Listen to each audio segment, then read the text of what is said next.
Welcome back dito sa Bataan, Beyond the Coastline, Episode 3. Kung hindi nyo pa napapanood ang previous episode, you can watch gamit po ang link above. And if you want to continue watching, continue lang ang video na ito.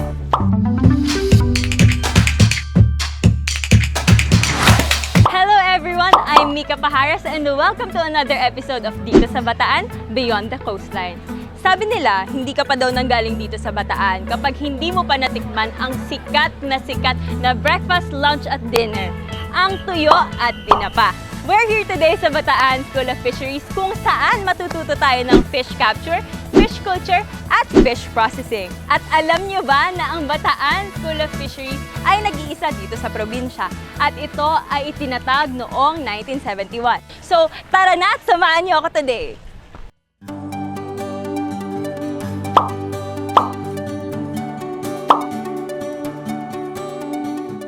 Hello po, Sir Hello, Exen welcome po. to Bataan School of Fisheries. Thank you po sa pag-welcome. Ano-ano po yung mga na-offer nyo dito po sa Bataan School of Fisheries? Itong number one, yung flagship program namin tungkol sa fisheries, aquaculture. Natututunan nilang mag-alaga ng mga isda, iba pang laman dagat. Yung fish capture, yung panghuhuli ng isda sa aming palaisdaan or maging sa tabing dagat. Then, pag nahuli, tinuturo din yung fish preservation. Alam nyo, ang Bataan ay isang peninsula, napakahaba ng kanyang coastline. At syempre, kapag malapit ka sa dagat, yung pag-aalaga at panghuhuli ng isda ay napakasikat na kabuhayan. Naging number one pa siyang School of Fisheries sa buong Pilipinas. Excited na po akong i-tour tong school nyo. And Ay, pati mga bata makakatulong mo at makita mo kung Opo. gaano na sila kagagaling. So, nandito tayo ngayon sa Fish Capture Building and kasama natin yung mga estudyante na tuturuan nila ako kung paano gumawa ng lambat. Ako po si Patrick. Janelle po. Bakit naman naisipan yung pumasok dito? Gusto ko kung sana maging seaman. Yung mga magulang ko po, mandaragat po sila. Okay. Para po matulungan ko po yung aking mga magulang. Anong uring lambat yung ginagawa natin today? So, ito pong lambat na to is, tawag po dito is gillnet po. Gillnet. Ginagamit po siya for limasag, sugpo, alimango, sapsap. Ano naman tawag dyan sa process na ginagawa mo ngayon? Ahayuma po ito pag... Hayuma. Apo. Ito po ay sikwan po ito. Sikwan. Apo. Una pong gagawin is ito pong sikwan. Okay. Ipapasok po natin sa... Sa gitna. Okay. Ito po. Sige. Dito. Tapos ibubuhol po natin siya para maglalak po. Second try. Second try. Tapos hatap. Atak po. Sige po. Ang galing. So, natuto na tayo kung paano gumawa ng lambat. Alam niyo, hindi pala siya madali. For sure, someday magagawa ko din yan, kuya. Kabahan ka na, kuya, pag natuto na ako. So, yun, samahan niyo ako dahil mangingisda naman tayo. Nandito tayo ngayon sa Barangay Pag-asa at kasama natin ngayon si Kuya. Michael po. Kuya, today tuturuan niyo po ako manghulit. So ano po to? Ano pong tawag dito? Marker po natin kung Okay po. saan po natin kukuhanin yung lambat. Usually, kuya, ano po yung mga klase ng isda na nahuhuli po? Halubaybay po, tapos mga kapak, sari-sari po mga isda. Dito sa Bataan, isa talaga sa mga best livelihood ang pangingisda. Kayo gumawa po nito. Sa estudyante po ito, ma'am. Estudyante ng School of Fisheries yung gumawa nito. Kuya, hindi ko lang nadala yung ginawa ko lambat kanina. Pero sana ang dami nating huli nga. Kung mahuli pa tayong pating today, kuya, kung dinala ko yun. Pero hindi ko na dinala.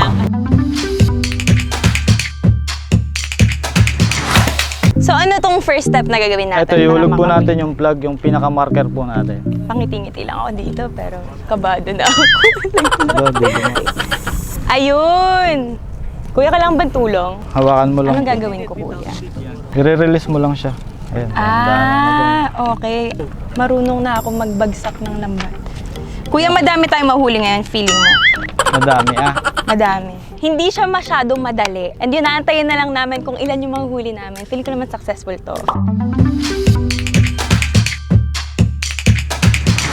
Nandito tayo ngayon sa Bataan School of Fisheries kung saan meron silang sariling fish pond and kasama natin ngayon si Sir Charlie na mas i-explain sa atin kung ano yung iba-iba pang majors dito sa Bataan School of Fisheries. In fish culture, we are producing or culturing different types of species being cultured in our school is pampano, another is grouper, yung lapu-lapu. Our students know how to construct fish pond, how to grow different kinds of fishes in brackish water fish pond. So ngayon, manguhuli na yung mga estudyante ng isda na gagamitin natin mamaya sa fish preservation. So samahan niyo ako na panoorin sila para makita natin yung process.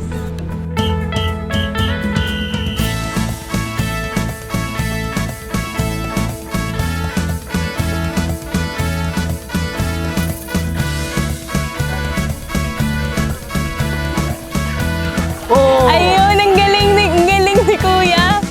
Wala, kabawa naman. Nakabawa bigla. Wait lang.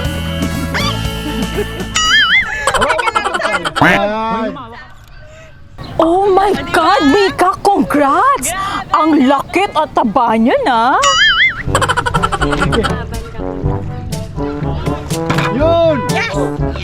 Okay na. May ulam na tayo later.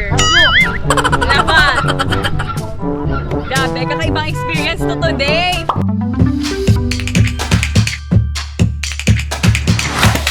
So ngayon nag-aantay tayong isda kasi medyo matagal pala itong process na to. May way ba para mas mapatawag natin mga isda, ganun? Meron naman, ma'am. Ano pong gagawin? Kailangan kantahan, ganun? Hindi po, kakalampagin niyo po yung Oh, so hindi tayo makakalampag ngayon. Tatawagin ko lang sila, Kuya. Fishies! Wow!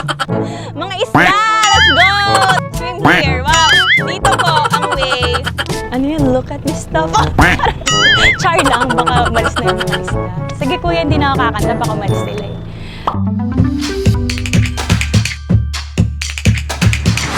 Nandito naman tayo ngayon. Kasama natin si Leda. Ate Leda ng Bataan School of Fisheries. Ang mga sangkap naman po sa pagluluto ng tuyo gourmet, ito po yung tuyo, carrots, pickles na durog, bay leaf, sili, at saka pamintang buo. Tsaka po itong mantika. First step, puputulin po natin yung tuyo. Dinatanggal lang ni ate yung mga ulo ng tuyo. Susunod po natin gagawin, tatanggalin natin ang bituka sa loob ng isda. Yung tuyo na tinanggalan natin ng ulo, ilalagay natin sa bote. I-arrange mo lang tong tuyo, pag ganyan. Okay. Kaya ko to. Ay, parang gusto ko rin matutunan yan na. Susunod, lalagay natin mamika carrots, bay leaf. Sa kabilang side naman, mamika yung sili. Yung pamintang buo, tig-5. Tapos susunod natin mamika corn oil.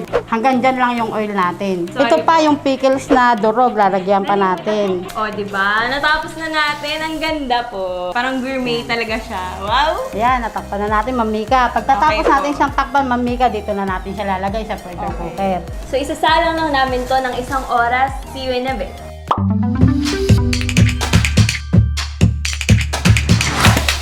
Finally! Ready na! Sabi sa akin ni Ate Leda na mas okay daw pala siya pag kinakain after 2 weeks. Pero tatry pa rin natin to today kasi hindi tayo napipigilan. Ang harap! Ang sarap po pala! So nakikita ko na kung bakit siya nasasabing gourmet tuyo. So feeling ko, taga-Bataan na po talaga ako. Dahil na-try ko na ang famous gourmet tuyo ng Bataan. Parang may nai-imagine ako na iba pang babagay dito. Parang may iba pa tayong magagawa gamit tong gourmet tuyo, hindi lang sa kanin. So, abangan nyo kung ano yun.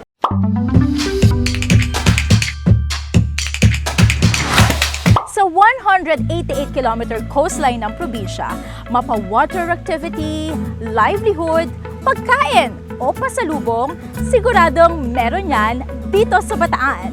Kaya ito ang mga dapat ninyong abangan sa ating last episode ng Dito sa Bataan, Beyond the Coastline.